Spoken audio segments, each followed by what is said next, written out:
Hello दोस्तों, तो आज हम देखने वाले बहुत ही एक important topic.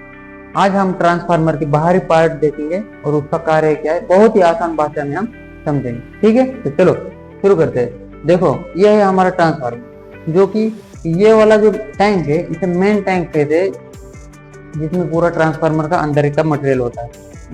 Primary wiring, secondary wiring, net oil इसी में होता है। इसे कहते हैं मेन टैंक। ठीक, उसके बाद ये जो ऊपर से आपको एक छोटी छोटी पतली पतली परत दिख रही है, इसे कहते हैं कूलिंग वेंट, जो कि अंदर नेफ्टा ऑयल भरा होता है। और प्राइमरी वायरिंग, सेकेंडरी वायरिंग, जो कि उसके वजह से जो कि नेफ्टा ऑयल गर्म होता है, तो उसे ठंडा करने के लिए ये कूलिंग ट्यूब लगाया जाता है, जो कि ऊपर से और नीचे से एक पाइप से कनेक्ट होती है।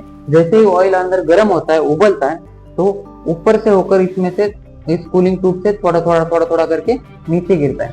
आप लोगों को पता होना चाहिए कि जो छोटी जगह से जब हवा आती है तो ठंडी हवा आती है, और जहाँ बड़ी जगह से हवा आती है, जैसे दरवाजे से हवा ज्यादा नहीं आएगी ठंडी, लेकिन खिड़की खोलोगे तो ठंडी हवा आएगी। जैसे कि हम ऐसे छोटा मुंह करके फूंकते ऐसे करते हैं तो ठंडा हवा आती है, और जब हमें गर्म हवा चाहिए तो हम ऐसे करके फूंकते हैं तो गर्म हवा आती है। इसी तरह इसी वजह से छोटी छोटी परत यहाँ पर की जाती है, जिससे ऑयल ऊपर से होके हर परत में से थोड़ा करके फिर से टैंक में, उसी टैंक में फिर से नीचे से चला जाता है।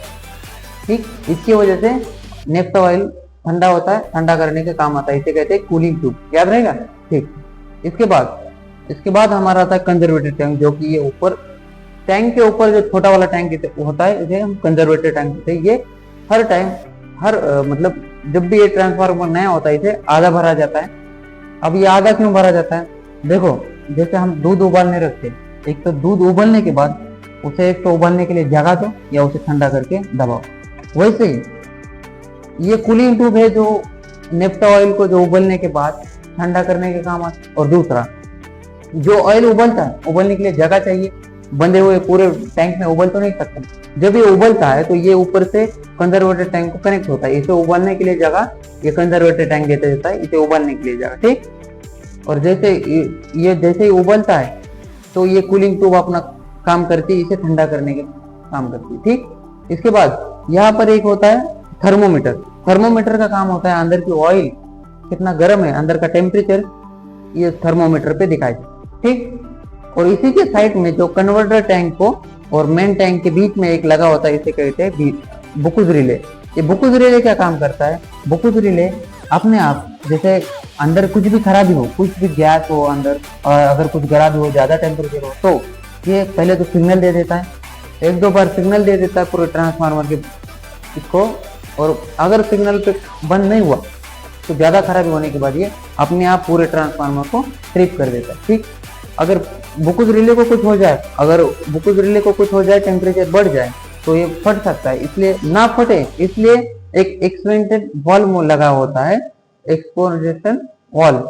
इसका काम होता है कि जब भी अगर ये बहुत गर्म हो, अंदर से ज्यादा उबले, ज्यादा प्रेशर इसमें जनरेट हो, तो ये आगे से बहुत ही हल्के धातु से बना होता है, जिससे कि ये ज्यादा प्रेशर लगने पर फट जाए। और कुकर जैसा सीटी मारता है, वैसे सीटी मार के थोड़ा सा ऑयल बाहर छोड़ देता है, अपना प्रेशर छोड़ देता है, जिससे कि ये हमारा मेन टैंक है, ये फटने से बचता है।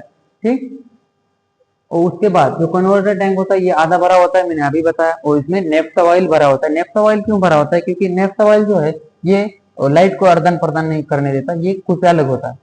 ठीक, इसलिए इसमें नेफ्टा ऑयल भरा होता है, जो कि प्राइमरी वायरिंग, सेकेंडरी वायरिंग को ठंडा रखता है। अब प्राइमरी वायरिंग, सेकेंडरी वायरिंग हम अगले टॉपिक में देखेंगे। और जो कंजर्वेटर टैंक है, उससे होकर एक ये बीदर होता है। ठीक, अब बीदर का कार्य क्या होता है? बीदर में सिलिका जेल भरी होती है। जब ऑयल उबल के कम हो जाता है तो इसमें ऑक्सीजन, इसमें हवा भी तो चाहिए। अब हवा इसमें कहाँ से आएगी? पूरा लॉक है तो हवा आएगी बीदर से होकर। अब बीदर से होकर हवा आती तो हवा साफ चाहिए, तो पहले तो इसमें एक छोटा सा ऑयल का कप लगा होता है। ऑयल कप क्या करता है कि जो हवा आती है उसकी पूरी गंदगी साफ करके और एकदम फ्रेश हवा इस ऑयल की छोटी सी परत से होकर सिलिका जेल को जाती है। इसमें भरा होता है सिलिका जेल। इसमें भरा होता है सिलिका जेल का क्या काम होता है कि जो हवा में थोड़ी थोड़ी नमी होती है, वो नमी सोख देती है और एकदम सूखी हवा ट्रांसफार्मर की कंजर्वेटर टैंक में जाती है। ठीक, ये इतना होगा इसके पार्ट। और एक पार्ट है ये जो बुशिंग है, हाई वोल्टेज बुशिंग।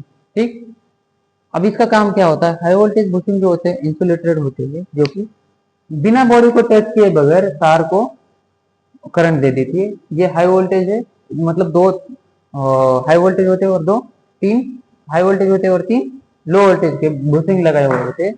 अब देखो ट्रांसफार्मर दो टाइप के होते हैं, एक हाई वोल्टेज ट्रांसफार्मर, एक स्टेप डाउन और स्टेप अप ट्रांसफार्मर। ठीक, स्टेप अप जो है, जो ट्रांसफार्मर जो धीमे से बढ़ाता है करंट, उसके लिए जब बढ़ता है करंट तो हाई वोल्टेज बुशिंग का यूज किया जाता है। और जब करंट को डाउन किया जाता है, स्टेप डाउन किया जाता है, तब यहाँ पर उसी साइड उस साइड पे तीन बुशिंग लगे होते हैं, जहां से हम आउटपुट देते हैं, आउटपुट लेते हैं, जहां से वो अगर लो वोल्टेज हो तो लो बुशिंग लगाए होते हैं, अगर हाई वोल्टेज ट्रांसफार्मर हो तो हाई वोल्टेज बुशिंग लगाए जाते। ठीक, इतना समझ में आ गया? तो यही है हमारे ट्रांसफार्मर के पार्ट थे, जो कि बहुत ही महत्वपूर्ण है। अब हम देखेंगे कल की वीडियो में, हम देखेंगे कि ट्रांसफार्मर के अंदर क्या होता है, कैसे कार्य करता है, कैसे स्टेप अप होता है और कैसे स्टेप डाउन ट्रांसफार्मर। ठीक, तब तक के लिए जय हिंद।